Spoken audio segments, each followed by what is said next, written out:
In a world where it seems totally normal to listen to a podcast about the Toronto Argonauts, it's the X's and Argos podcast. Welcome to the X's and Argos Scouting Report. My name is Ben Grant, and I'm joined this week by the play-by-play voice for the Saskatchewan Roughriders and the host of Sports Cage on CKRM. It's Derek Taylor. DT, thanks so much for joining me this week. How you doing? Good. I'm excited to talk to you because this is going to be a pivotal game for the Riders against the Argos in a couple of ways. So I'm excited to get in all the talk about it I can, honestly. It's something where I felt really good about both of these teams. Back in the spring, I actually predicted an Argos Riders Grey Cup. And after week 3, I looked like a genius. But over the last 2 weeks, there's been some question marks, a few hiccups on both sides. But what's going on with the Riders? Is this the team that came out like gangbusters first week of the season, or has something happened these last few weeks? Willie Jefferson, in advance of the Labor Day game, said this, and it didn't go over well in Rider Nation. It was, they haven't beat anybody. And when you take a step back and look at it, and I'm not the best for taking a step back and looking at it because I love the Riders, so it gets a little tougher for me. But when you look back at it, well, BC had that Nathan Rourke, Michael Riley week 1 thing. So there's a lot of Nathan Rourke, and they got out of that one because the kicker Yamasaki missed 3 different kicks. And you went, okay, relief. But we just went, they won. They're 1-0. Boom, let's go. 2, they run roughshod over Hamilton. Hamilton was really banged up, and it was very noticeable.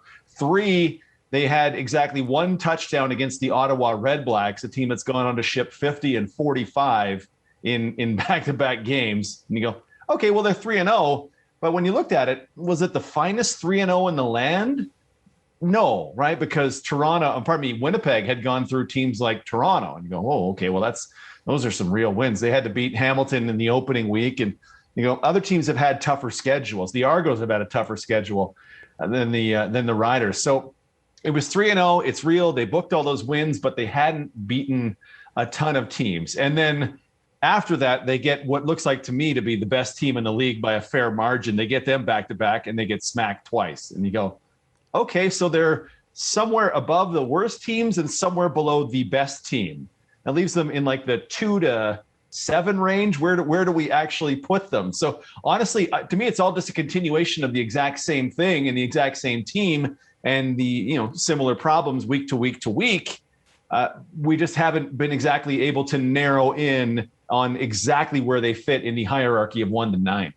And I think part of it's just the design of the CFL schedule with these back-to-back games that we've just had. I think this week is going to be very telling because you've suddenly got these sort of crossovers now where we can answer that question. What does Toronto look like against Winnipeg? Some of these teams that have been playing, like I know very well what Toronto looks like against Winnipeg and Hamilton because it's been 4 games against those teams. So it'd be nice to kind of fill in some of these gaps. But I've got to imagine there's some, maybe brave faces. Like, what's the mood like around practice this week? What's the mood like in Saskatchewan? And not so much in the fan base, but the players. Like, what's your read on how they're taking these last 2 weeks? Oh, everything has been, we got to stay confident. We got to get back to basics. We got to focus on ourselves. They're rolling with the basics of football, right? We're focus on us and let's get back to basics. And you don't dig too much into those because they're the cliches and they're what you expect people to say when they go back-to-back games without a touchdown and giving up all those points. It's going to be different if we find out that Cody Fajardo can't play. Like he practiced both days this week. He had a little more activity the second day than the first day, so there's a decent chance he plays. But what does decent mean? We don't know. If he doesn't, they're going to say, hey, we believe in Isaac Harker because he won in that game versus Edmonton last year, and he played in relief a couple of times, and go, Isaac can make some throws. But there's a reason Cody Fajardo's the starter, right? We were talking about this on the show. There's a reason football people select guys as starters and guys as backups. And to think that they're going to be the same team if they go from Cody to Isaac, it's just not the truth, right? So they're going to keep confident because they feel like, hey, we're that 3-0 team and we're not this 0-2 team. I just need to see it play out in the field because I have no idea what the real answer is. I have to, like, this is just me speculating here, but I have to believe that Cody Fajardo is going to be out there. Just the fact that he's been out on the field. I know he's been limited, and head injuries, they're serious, and you have to take it very seriously, and everyone responds differently. But it just, having been around the game a long time, usually when a player is out there for a few days, they're doing everything they possibly can to make sure they're out there, but you never know. But I feel like Toronto's expecting him to be out there. Now, we don't know the answer to some of the other guys like Garrett Marino, Mike Edom. Is this a pretty banged up Riders team right now? Oh, it really is. And none of that even includes the guys they lost in preseason, right? Mike Edom was trying to make a diving interception in the end zone on a play that was ultimately called pass interference, ended up breaking his wrist. So we don't know if he's going to go on the 1-game or 6-game injured list. Coach Dickinson said today that's going to be Jeremy O'Day, the GM's decision, but he's going on one of the injured lists, so he's out for this game. Garrett Marino did his knee. He's not going to play in this game. We're not 100% sure how serious it is. They haven't really said, but we know he won't play in this game. Then we wonder about Luces, Purifoy, and Ed Gainey. Gainey's dealing with a toe injury, and he was limited at practice on Wednesday. And you see them sign a defensive back who they released after training camp. You wonder, is that telling about the condition of at least one of your American defensive backs? What do we do as we synthesize that information? So my gut is, and this is not backed up by science or knowledge or anything, my gut is that Gainey's not going to play, and they'll have to move Marshall over, move Campbell into Marshall's spot and work like that. But that Luces Purifoy may well tough it out with what he said is torn cartilage between his ribs, which sounds atrocious. And then AC Leonard's still suspended for another game. So it is a really banged up, even from what we knew in week 1, it's a banged up Riders defense. Yeah, sounds like it. This sounds like a pretty good time to play the Riders, I guess, if you're, if you were going to customize your own schedule.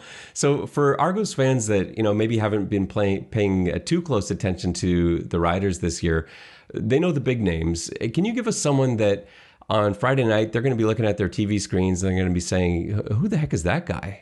Bring out their phones, look up the roster. Who's going to jump out that they maybe don't know about? I'm going to give you 2 guys because one has just come on recently and one's kind of been here all this season, but wasn't much of anything in 2019, but really popped in training camp this year. The first one is, they're both receivers and they're both Canadian receivers.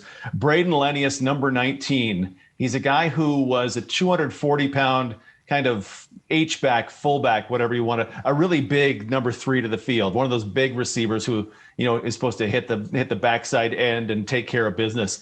He cut off 26 pounds in the offseason, and the first week of camp, he was roasting defensive backs. Like Ed Gainey's like, yeah, no, he roasted me this day. It was incredible. And Lenious has been able to really do some nice things stretching the field, in addition to his underneath stuff going horizontally. And he's in certain packages for protection as well. So Braden Lenious, number 19, is one to watch.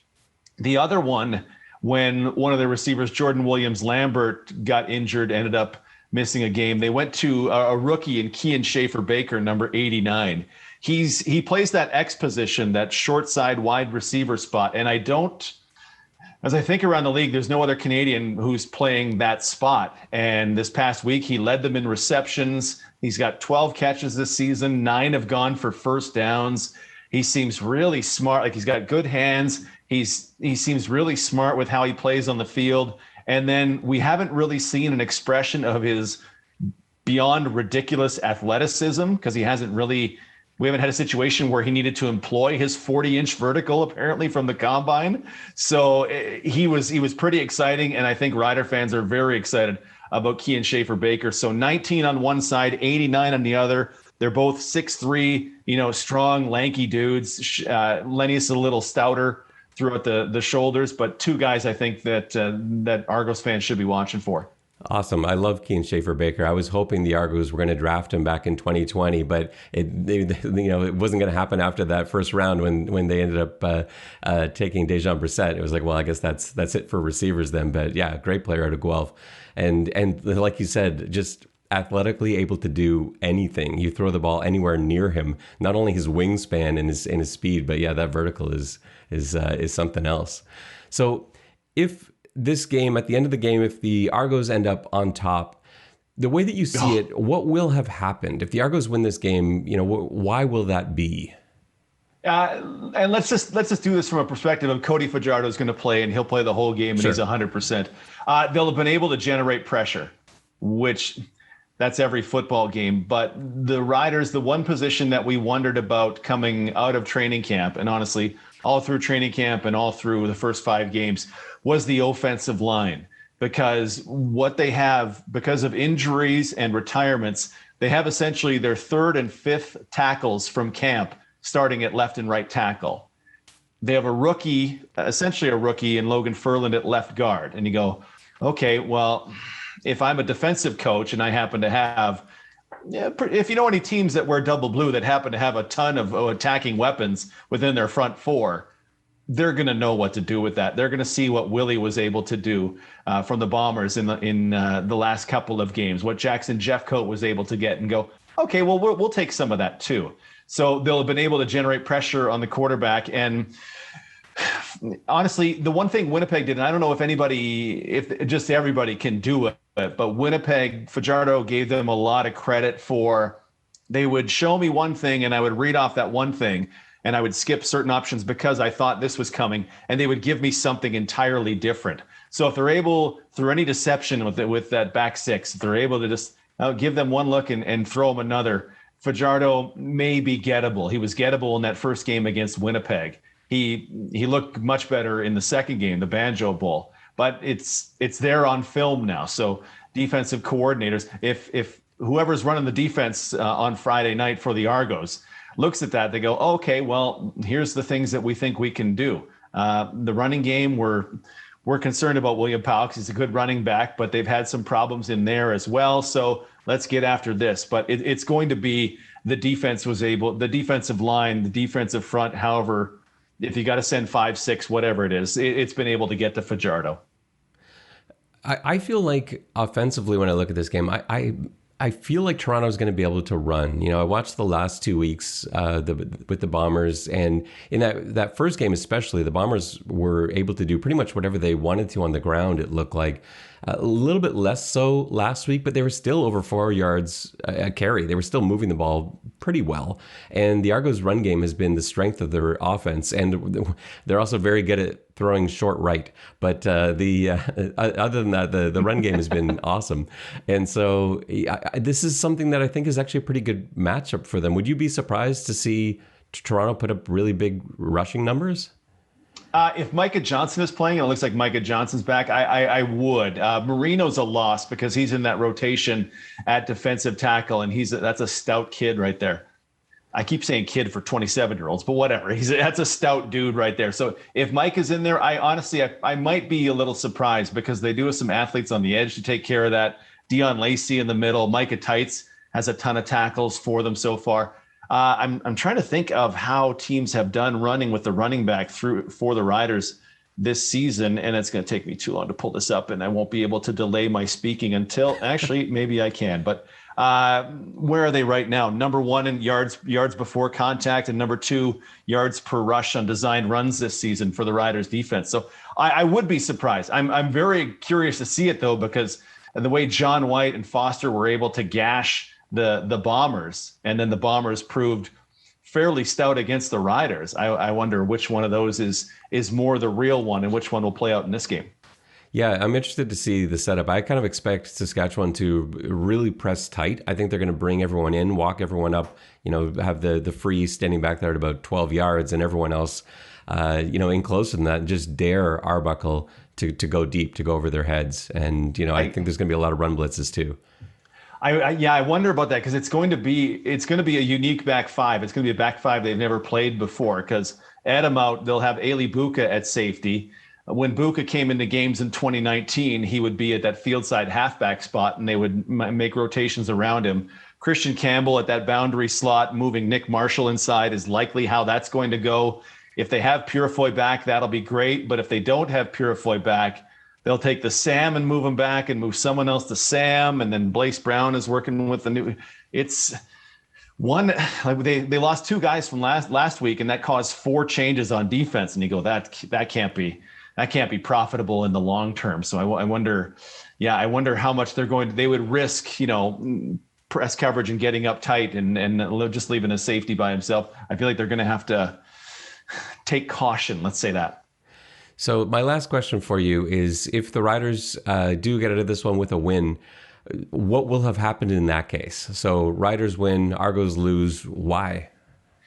They'll have been able to hit the big play. Like first few games, they weren't able to get much going through the running game. It turned around and Powell got some better carries. It didn't ultimately mean much in the Banjo Bowl, but they were able to move the ball a little better on the ground. The thing that they haven't been able to do consistently is get deep balls. Fajardo was the top-rated deep passer in the league in 2019, and going into last week's game, his passer rating was 10 on deep balls, which not great when the scale goes to 158.3, right? It was pretty rough, and he hit some in this one, but then he got whacked on one and threw an interception to Adam Bighill. So it's been rough going for deep balls for the Riders this season.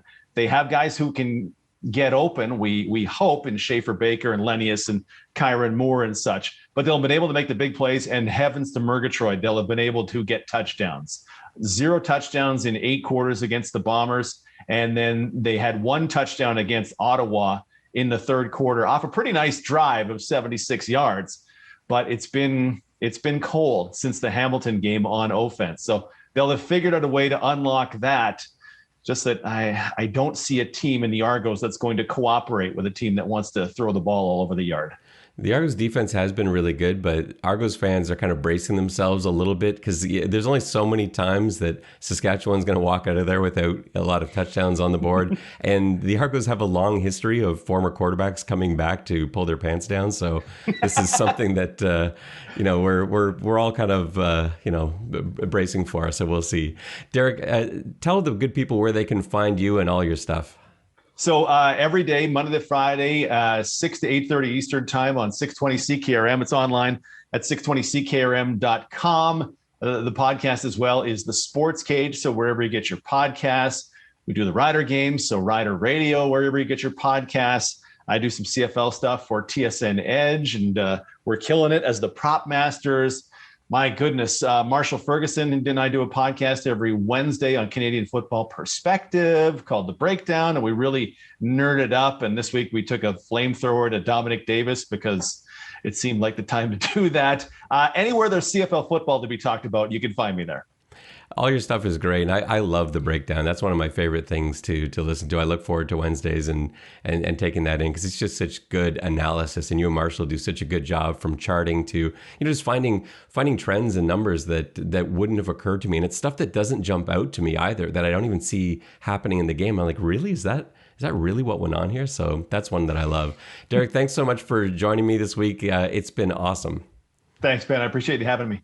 That's just about going to do it for us on the X's and Argos scouting report for this week. For Derek Taylor, my name is Ben Grant saying so long, and may all your pre-snap reads be good ones. I'll see ya.